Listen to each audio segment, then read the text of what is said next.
எனது குருநாதர் காஞ்சி பிரிவுகளோட பரிபூர்ண அனுகிரகத்தால எனது பேரன் சிதம்பர சர்மா என்கிற சமாஹித் வைக்கத்துக்கு உபநயனம் போடுவதாக நம்ம பாலபிரிவாளோட ஆజ్ఞப்படி ஜூலை 7ஆம் தேதி திருவங்காட்டில் உபநயனம் செய்வதாக முடிவு செய்யப்பட்டுள்ளது. முதல்ல நாங்கள் அந்த பூனலை காசியில் போடுறதா பெரியவா உத்தரவு கொடுத்தா. ஆனால் திருவங்காட்டில் கும்பாபிஷேகத்திலையும் திருப்பணியிலும் நம்ம பங்கு பெற்று இருக்கிறதுனால அந்த ஊரில் இருக்கிறவா எல்லாரும் கேட்டுன்றதால காசிக்கு ஈக்குவலான க்ஷேத்திரமாக இருக்கிறதுனால அக்ஷயகுடம் அங்கே இருக்கிறதுனால ருத்ரபாதம் அங்கே இருக்கிறதுனால பிரம்ம வித்யாம்பிகா அகோரமூர்த்தி ஸ்வேதாரண்யேஸ்வரர் இருக்கிறதுனால அங்கே 7ஆம் தேதி அன்னைக்கு பூனலை திருவங்காட்டில் வச்சுருக்கோம். 6ஆம் தேதி அன்னைக்கு நாந்தி அந்த எல்லா வைதிக காரியங்கள் எல்லாம் 6ஆம் தேதி, அதோட பொண்டுகள் சமாராதனை குலதெய்வ பூஜை எல்லாமும் 6ஆம் தேதி அங்கே வச்சுருக்கோம். எல்லாரும் அவசியம் வரணும். எனக்கு எல்லாருக்கும் தெரியும் எனக்கு ஒரு பிள்ளையும் ஒரு பொண்ணும் உண்டுன்னு. அவள் 2 பேரும் அமெரிக்காவில் இருக்கா. என் புள்ள மல்லிகார்ஜுனன்னு மகாபிரிவாளோட ஆசீர்வாதத்தில் மகாபிரிவா மல்லிகார்ஜுன கஷேத்திரத்துக்கு போயிட்டு வான்னு சொல்லி பிறந்தவோ மல்லிகார்ஜுனம். நம்ம அவனோட ஒய்ஃபு வந்து லலிதா தேவின்னு பிரீத்தின்னு ரொம்ப ரொம்ப எக்ஸலண்ட்டான குடும்பத்திலேருந்து வந்த பொண்ணு. அவள் அம்மாவும் கீதான்னு அவளும் சேர்ந்து நாங்களும் சேர்ந்து அவளோட குடும்பத்தோட பேர் சந்திரசேகர் ஃபேமிலி, எங்கள் குடும்பத்தோட பேர் வைக்கம் சேர்ந்து எல்லாரையும் உபநயனத்துக்கு வருக வருக என வரவேற்கிறோம். மல்லிகார்ஜுனன் படிக்கிறதுக்கே அமெரிக்காவுக்கு போயிட்டான். புதுப்பிரிவா தான் போக சொல்லி அனுகிரகம் பண்ணினா. நிறைய தர்ம காரியத்துக்கு அவனும் பண்ணிட்டு இருக்கான். என் மாப்பிள்ளை பொண்ணுகள் எல்லாருமே சேர்ந்து நிறையா பண்ணிட்டு இருக்கா. எல்லாரும் ஒரு கதை உண்டு. அமெரிக்காவில் ஏதோ ஒவ்வொன்றுக்கு அமெரிக்காவுக்கு என் குழந்தைகளை விட்டது எதுக்கானா இந்த தர்ம காரியம் இந்த கோவில்லாம் நம்ம பண்ணிட்டு இருக்கிறதுக்கு அவளோட உதவி நிறையா பண்ணிட்டு இருக்கிறத கூட ஒரு மனசுக்கு அதை சமாதானமாக நம்ம எடுத்துப்போம். எல்லாருமே ரொம்ப பெரியவாக்கிட்டேயோ சுவாமிகிட்டேயோ ரொம்ப பக்தி இருக்கிறவா, டெய்லி கோவிலுக்கு போகிறவா அமெரிக்காவில் இருந்தாலும் இந்த குழந்தை பிறந்தது ஒரு பெரிய மிராக்கிள்.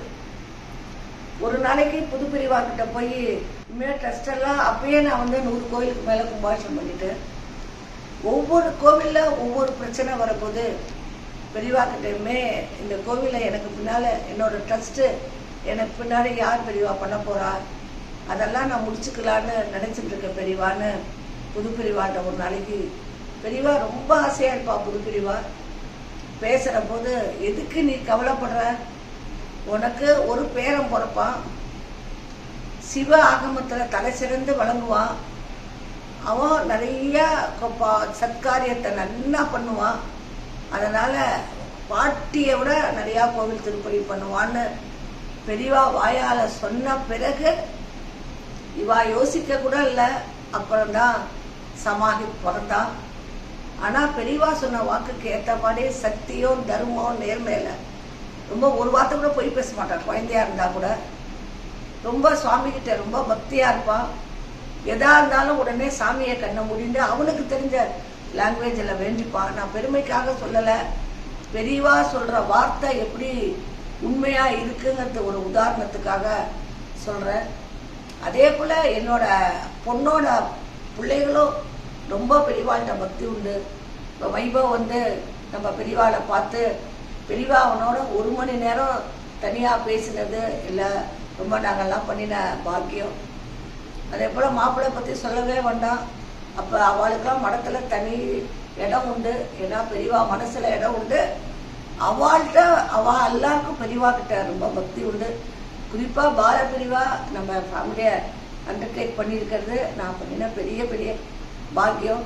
நான் ஏன் இதெல்லாம் சொல்கிறேன்னா இன்றைக்கி நாங்கள் இவ்வளோ தூரம் இருக்கோன்னா பெரியவாளால் தான் இருக்கோம். குறிப்பாக பால பெரியவா நம்ம முத அனுகிரகம் பண்ணது மாபிரிவா. மகாபெரிவா தான் இந்த கோவிலெல்லாம் எடுத்து பண்ணுன்னு என்ன முதல்ல பண்ணிச்சது. கோவில் பண்ணல, முதல்ல அவ சொன்னது நிறையா கோவில் நல்லவடைஞ்சிருக்கு, நலிவடைஞ்சிருக்கு, இந்த குருக்களுக்கு சம்பளம் கொடுக்க முடியாமல் இருக்கு, நீ ஒரு ஆற்றுல போய் யாருக்கு 1000 ரூபாய் சம்பளமோ பணம் வசூல் பண்ணுன்னு சொன்னது தான். அந்த போட்ட விதை தான் இன்னைக்கு ஆலமரமாக இவ்வளோ கோவில், இன்னைக்கு 257 கோவில் கும்பாபிஷேகம் பண்ணியிருக்கோன்னா அது மகாபெரிவா போட்ட பிச்சை. அடுத்தது அத்தனை கும்பாபிஷேகத்துக்கு ஜெயேந்திர பெரியவா வந்திருக்கா, கோவில் எல்லாத்துக்கும் வந்திருக்கா, ரொம்ப ஆசையாக இருப்பா.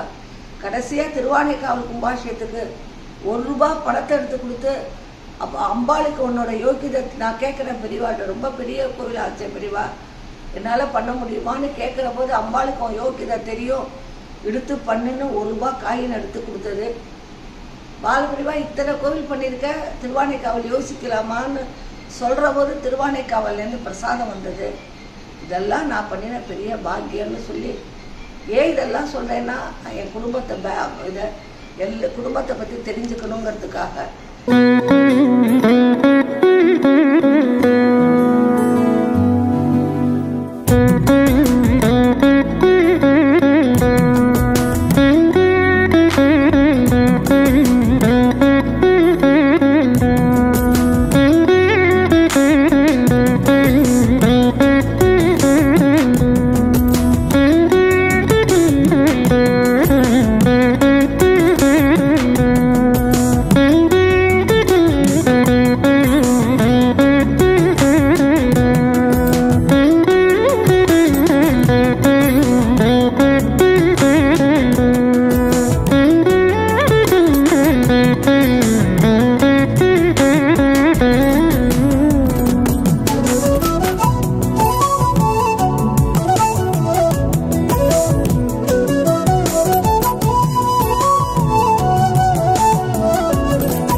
பெரியவா அண்டர்டேக் பண்ணின அந்த குழந்தைக்கு புது பெரியவா சொல்லி பிறந்த குழந்தையோட கூடல் நடக்கிறது.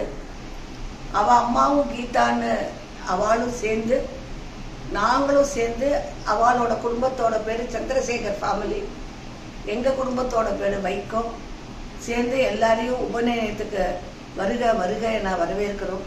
தெரிஞ்சவா அறிஞ்சவா எல்லாரும் வரணும், கண்டிப்பாக வந்து அந்த குழந்தைய ஆசீர்வாதம் பண்ணணும், எல்லாரோட பிளெஸ்ஸிங்ஸும் அவனுக்கு கிடைக்கணும்னு உங்களை கூப்பிடுறேன், விரும்பி கூப்பிடுறேன். தெரிஞ்சவா அத்தனை பேர் வரணும், எங்களை தெரியும்னா கூட பரவாயில்ல, புது பெரியவா சொல்லி ஆசீர்வாதம் பண்ணி பிறந்த குழந்தையா இருக்கிறதுனால எல்லாரும் வரணும்னு வேண்டிக்கிறேன்.